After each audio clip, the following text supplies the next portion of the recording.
Where we left off was the intolerable acts. They were when the British punished the people in America, especially the people in Boston, for dumping the tea in the harbor. If you remember now, there were a lot more redcoats in the colonies, and Americans had to house them and feed them. Well, one thing that they also did to punish the people in Boston was they surrounded the city with redcoat soldiers so that no one could come and no one could go. They were going to make sure the people of Boston behaved themselves. At this time, John Hancock, who was also a member of the Sons of Liberty, was meeting with Samuel Adams, the leader of the Sons of Liberty, and they were meeting in a town called Concord. And they were trying to decide what to do next. But another thing they were doing was they were storing up as many weapons and guns as they could to hide in a barn so that they could use them in case they needed to go to war.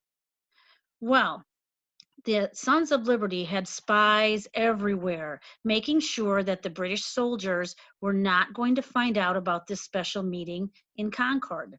So let's get started. This part is called The Revolution Begins.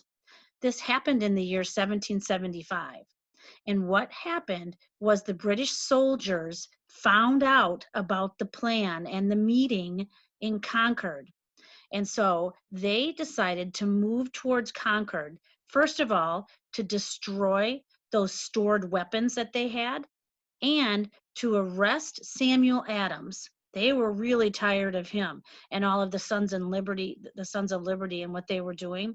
And they wanted to arrest John Hancock and the other members who were meeting in Concord. Well, no one, remember, was allowed to leave the city of Boston.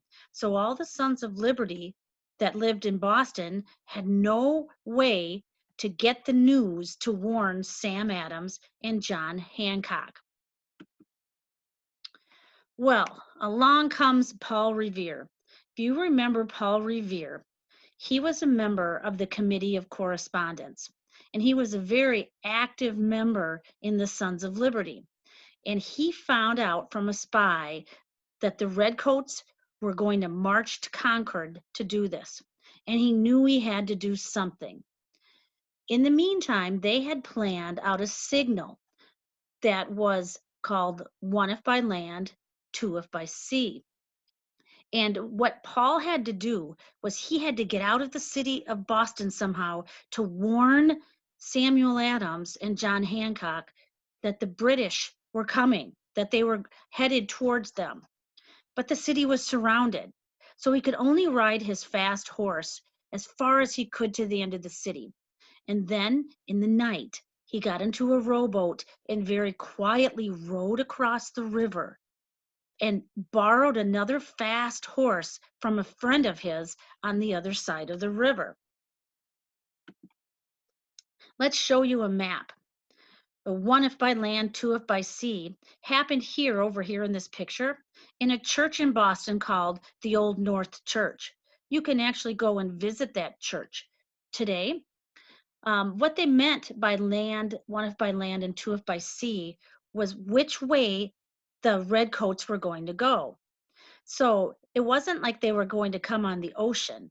The sea route was here in the blue, which meant the redcoats would march along this road here, and they'd have to cross a river here. And this was a really marshy area over here, and that the redcoats would probably get wet a lot when they were marching on this route. That was the route by sea.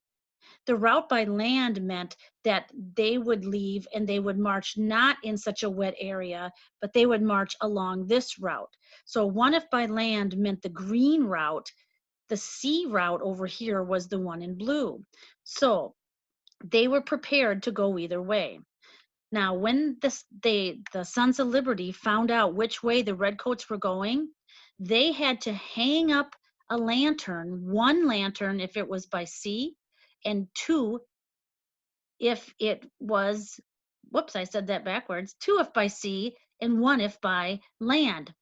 And so they could only put that lantern up here in the North Church, the Old North Church steeple, and it was up there for less than a minute because they didn't want any of the redcoats to find out.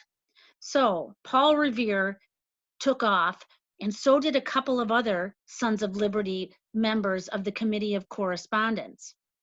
So what happened was, if you look right down here on the map, here is the city of Boston. Boston was easy to surround, as you can see, because it's surrounded by the sea and by water on almost all sides. So the redcoats were set up all along here to make sure no one was escaping. If you look over here in this blue boat, this is how Paul Revere quietly in the night rode across to this little area called Charlestown. Here is where he picked up a new horse and got on his horse and began to ride as quickly as he could to get all the way over here to the road to Concord and Lexington to warn his friends. Now, along the way, as he was riding, he made sure to tell all of the colonists along the way that the British soldiers were coming. Now, sometimes you hear stories that he yelled, "The redcoats are coming," or "The British are coming." But what he really was yelling were, "The regulars are coming." The regulars stood for the British Regular Army.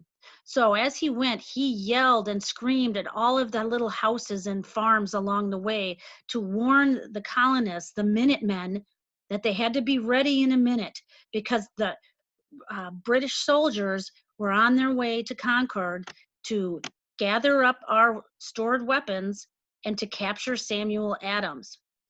So let's take a look at the map here. Paul Revere is here in the blue. Okay, so as he crossed the river here, he took the route that was by sea. So he went all the way along this way, yelling, "The regulars are coming, the regulars are coming," and let the Americans know that they had to be ready. He went all the way here, and here is where he met up with another Committee of Correspondence member. Let's go down in the key and look. The green here is by the route of a man named William Dawes. William Dawes started out at the same time. He rode across here and he took the land route. And he rode all the way here. Here's he and the green horse here. And right here, he met up with Paul Revere. And then they rode together. Samuel Prescott here is in purple. He met them up in this area.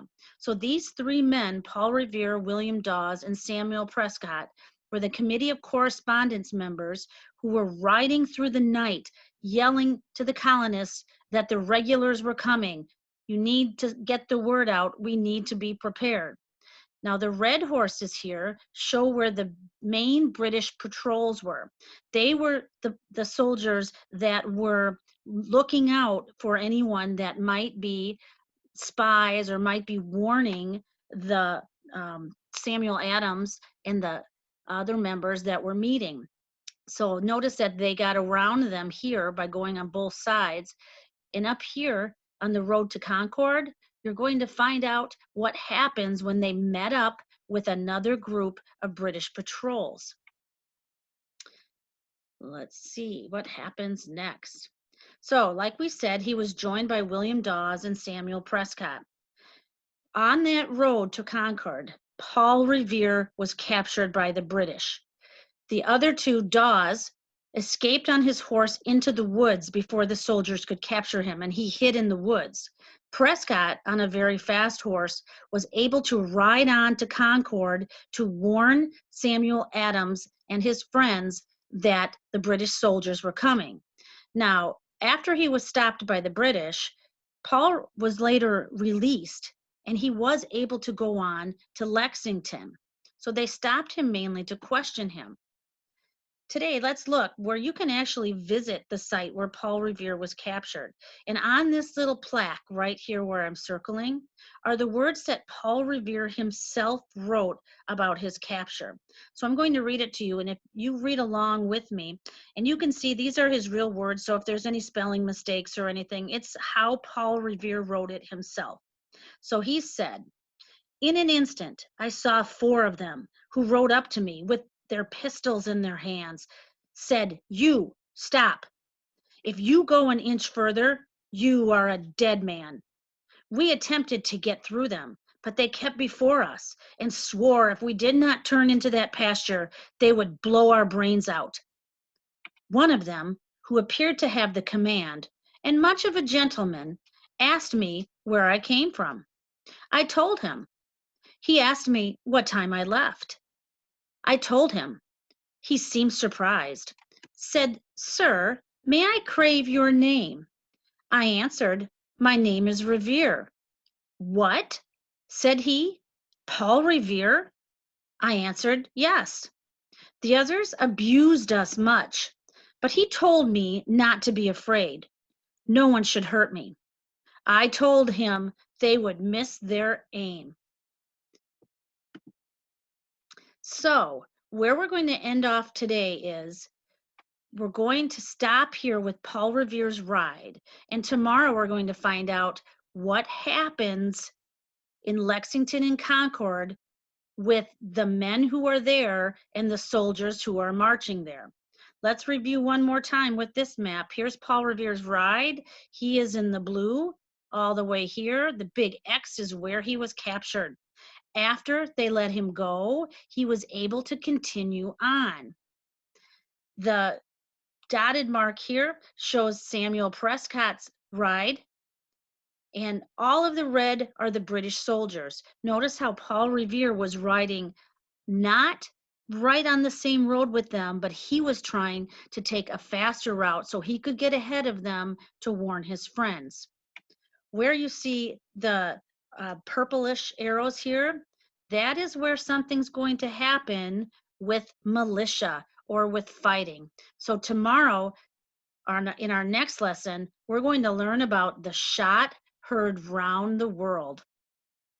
So, one if by land, two if by sea, now you know what that means.